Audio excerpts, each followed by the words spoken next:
Have you ever found yourself stuck, unable to start a task because you're chasing perfection? That mindset can paralyze you, keeping you in a loop of overthinking without taking action.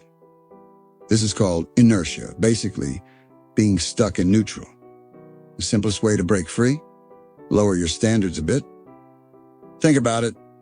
When you want to pick up a new skill, like painting or playing the guitar, if you expect to be as good as a pro right off the bat, you'll probably never start.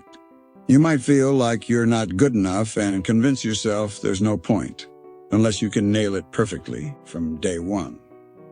But if you lower the bar, just sketch a quick doodle or strum a basic tune, you'll get the ball rolling.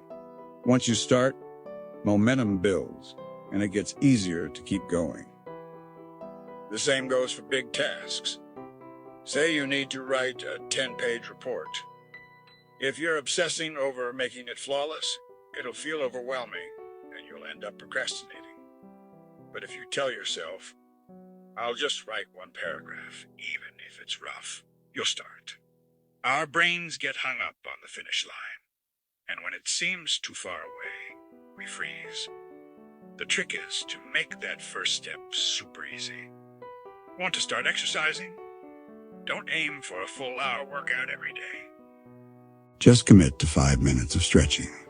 Once you're done, you might feel like doing a bit more. Perfectionism is often the biggest roadblock to progress. We tend to think everything we do has to be perfect. But the truth is, perfection comes from consistent effort, not a single flawless attempt. Your first draft will always be messy. Your first try will always be average.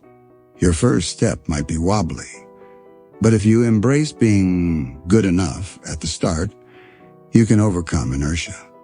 Think of a toddler learning to walk. Do they run perfectly on the first try? Nope. They stumble, fall, get up, and try again. If they waited to be perfect before trying, they'd never walk. We need that same mindset.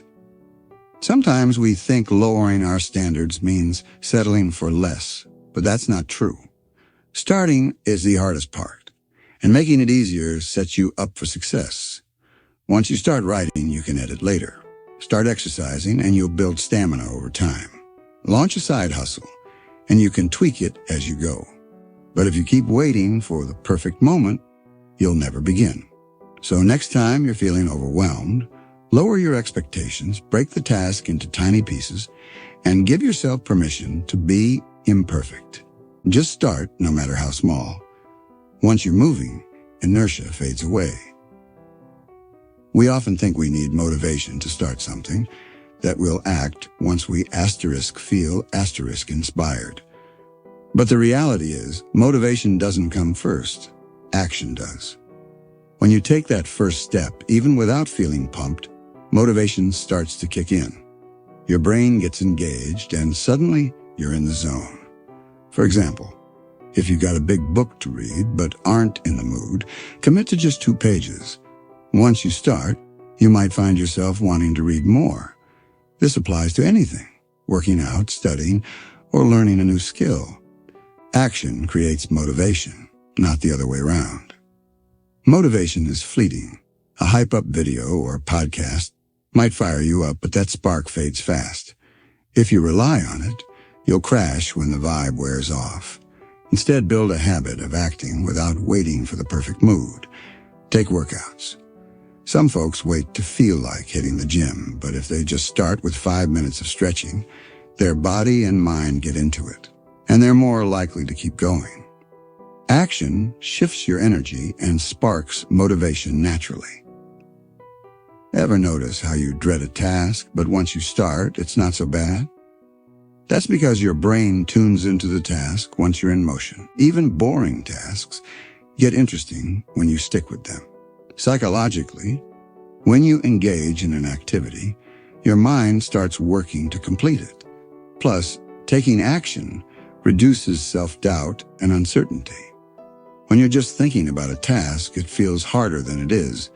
But once you start, you realize it's not as bad as you thought. Action also reshapes how you see yourself. If you think you're lazy, you'll act like it. But take one small step, say a 5-minute task, and you start building a new story. I'm someone who gets things done, even when I don't feel like it. That shift fuels more action. Think of it like riding a bike. One small push gets the wheels turning, and each action builds confidence and momentum. Over time, you won't need to wait for motivation. You'll create it by doing. Now let's talk about risk. The word risk can spark fear, making us worry about failure or trouble. But risk isn't just danger, it's a path to growth. If you see risk as a chance to learn rather than a threat, it can transform your life. Think of a kid learning to ride a bike. There's a risk of falling, but if they never try, they'll never ride. Falling, getting up, and trying again is how they learn. The same applies to life. Staying in your comfort zone feels safe, but it limits you. Growth happens when you step out and take risks. That doesn't mean jumping in blindly. It means taking calculated risks. Analyze the pros and cons, then make an informed choice. This reduces the chance of failure and boosts your odds of success. Taking risks also builds mental toughness. Each small risk you take teaches you to handle challenges better, and over time, failure feels like a learning opportunity, not something to fear. Look at successful entrepreneurs like Steve Jobs, who took a risk to build Apple, or Elon Musk, who bet big on Tesla and SpaceX. Every major success involves some risk. In your personal life, avoiding risks, like not sharing your feelings because you fear rejection, can hold you back. Even if you fail, you learn and grow. So don't see risk as a threat. See it as a door to new possibilities. Analyze it, weigh the benefits, and if it's worth it, go for it. That one decision could change everything. Let's shift to productivity. We all make to-do lists, but often, by the end of the day, half the tasks are still unchecked. Why? Because we get distracted by things that pull us off track. That's where a don't-do list asterisk comes in. It's a list of habits or activities to avoid so you stay focused and productive. For example, if you grab your phone first thing in the morning and scroll social media, you might plan for just 5 minutes, but end up losing 30. Or if you're constantly checking emails, you're draining energy on low-value tasks. To create a don't-do list, track what distracts you. Do you check your phone every few minutes? Spend too much time in pointless meetings? Doom scroll on TikTok or X? Write these down and add them to your don't-do list. This clarity helps you avoid time wasters. For instance, if your list says, no social media before 10 a.m., you'll skip the urge to check Instagram and focus on priorities. Over time, this builds discipline and boosts productivity. Smart work beats hard work. Instead of staying busy, use your time wisely. A don't-do list helps you spot what's eating your time and redirect your energy. Update it regularly. Maybe you realize endless Zoom calls are a new distraction. So add avoid unnecessary meetings to the list. This isn't just for work. It helps in the personal life too. Want to eat healthier? Add no junk food after 11 p.m. to your list. Care about mental health? Include avoid people who drain my energy. Deciding what asterisk, not asterisk to do is as crucial as deciding what to do. Another way to stay productive is the asterisk burner list asterisk method. Imagine you're a chef with a stove. The front burner is for high-priority tasks, your most important goals. The back burner is for less urgent tasks that can wait. For example, if you're working on a big project, that's front burner. Learning a new skill or brainstorming ideas, back burner. This helps you focus your energy on what matters most without getting overwhelmed by everything at once. The burner list simplifies decision-making. When a new task pops up, you quickly decide if it's front or back burner. This keeps your mind clear and prevents multitasking, which often leads to half-finished work. Review your burner list weekly or monthly as priorities shift.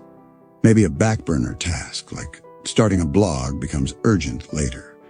This system boosts productivity and mental clarity, ensuring you focus on what drives your goals. Finally, let's talk about decision-making. We make tons of choices daily, some small, like what to wear, and some big, like career moves.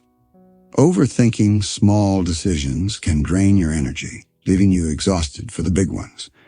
That's where the asterisk superstructure decision model asterisk comes in. It's a structured way to make faster, smarter choices without getting stuck in analysis paralysis. First, automate routine decisions. For example, if you stress about going to the gym, set fixed days, say Monday, Wednesday, Friday, so you don't debate it daily.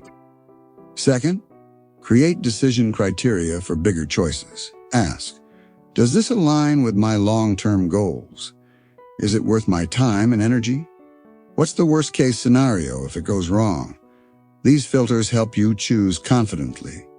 Third, learn from past decisions. If you made a bad call, analyze what went wrong and adjust next time.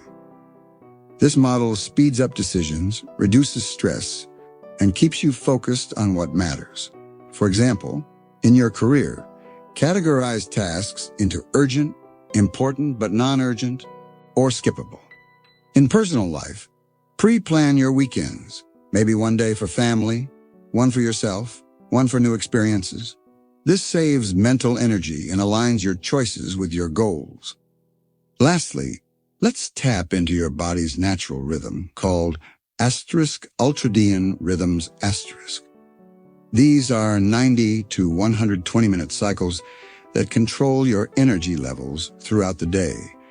Ever feel super focused in the morning but foggy by afternoon? That's your ultradian rhythm at work. If you align your schedule with these cycles, you can maximize productivity. For a week, track when you feel most energized and when you feel sluggish. During your high-energy peak hours, tackle demanding tasks like writing, strategizing, or creative work. Save low-energy times for lighter tasks like emails or casual meetings. Don't feel guilty about needing breaks. Even top performers take them. Working with your body's rhythm, not against it, prevents burnout and keeps you efficient.